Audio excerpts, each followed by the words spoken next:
To all of you watching, thank you for giving me your time, your attention, and your trust. I can't tell you how much it means to have you here, hearing this story. It's raw, painful, and personal.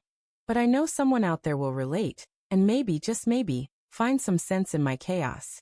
It all started on an ordinary Thursday, the kind of day where nothing seems out of place, until a single notification changes everything. I was scrolling through my feed, nursing my third coffee of the morning, when I froze. There it was, a post from my girlfriend. "Real men aren't threatened by my ex," it read. A casual line, almost innocuous, but the way it shimmered across my screen felt like a punch straight to my chest. My stomach twisted, a premonition gnawing at me. I responded, impulsively, perhaps foolishly. "You're right," I typed, my fingers trembling slightly. Then something inside me snapped. I wasn't going to sit quietly, swallowing insecurity like medicine. I needed clarity, boldness. I did something I had never done before. I went to her social media, her digital life, in search of a trail, a hint, a breadcrumb that explained the unsettling tension I'd been ignoring. At first, nothing. Her posts were cheerful, pictures of brunch, sunsets, selfies with friends. But then, tucked between mundane updates, I found a message notification from someone she never mentioned. Her ex. Just a few lines, polite, seemingly innocent. But the undercurrent. I felt it immediately. The way she responded, playful, intimate, a language only two people who once shared everything could understand. My heart thudded, confusion mixing with anger, and an itch of suspicion I couldn't shake. I tried to tell myself I was overreacting. I told myself she loved me, that her past was irrelevant. But my instincts refused to be silenced. Something about the way her fingers hovered over the keyboard in her photos, the way she laughed in videos she sent me. It all felt performative, staged for someone else's eyes. I began noticing subtle shifts. Her phone never leaving her side, a sudden preference for secrecy, and worst of all, an uncharacteristic defensiveness whenever I asked simple questions. One night, we were supposed to have dinner together. I arrived at her apartment, keys in hand, expecting the warmth of familiarity. But the door was slightly ajar. I pushed it open, and the apartment was empty. No note, no explanation, just her scent lingering faintly on the couch cushions, her sweater draped over a chair. I called her. No answer. I texted. No reply. And then, in the quiet hum of the city outside, my chest tightened, a whisper of dread creeping over me. Something was wrong. Days passed. I observed, waited, my anxiety growing like an unrelenting storm. Then the clue I had been unconsciously anticipating appeared. A small, innocuous detail that made my stomach drop. She was tagged in a photo at a place she'd told me she hadn't been to in years. And in the corner, partially hidden, was him. Her ex.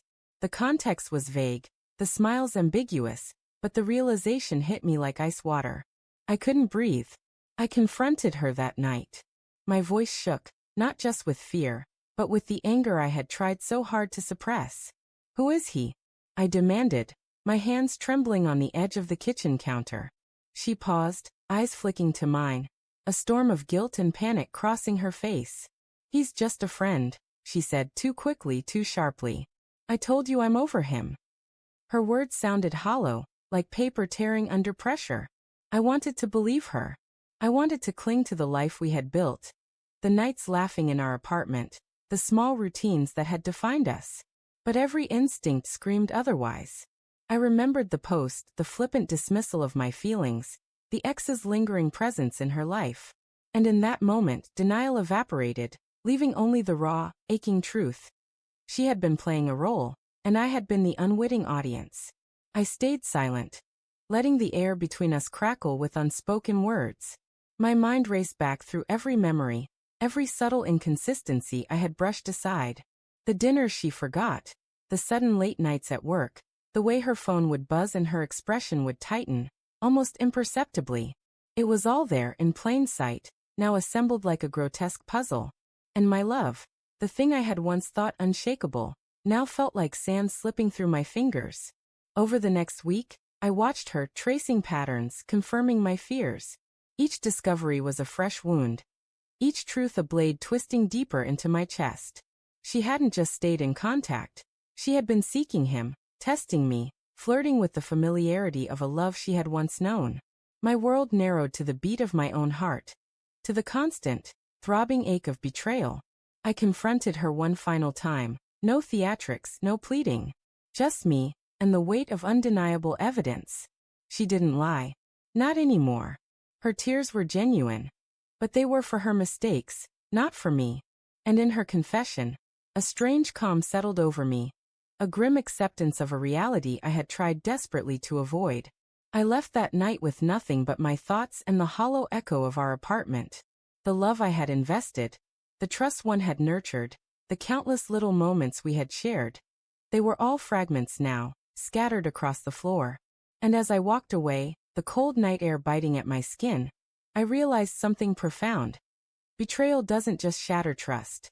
It reshapes the very foundation of your identity, forcing you to confront the parts of yourself you never wanted to see. Weeks later, I scrolled past another social media post of hers, smiling radiant, unaware of the devastation she had caused. And I didn't feel anger anymore. I felt something sharper, something quieter, resolve. I would rebuild, piece by piece, learning to trust myself first, before anyone else. Her choices were hers alone, but my life, my heart, remained my own to reclaim. To anyone watching this, I want you to remember something.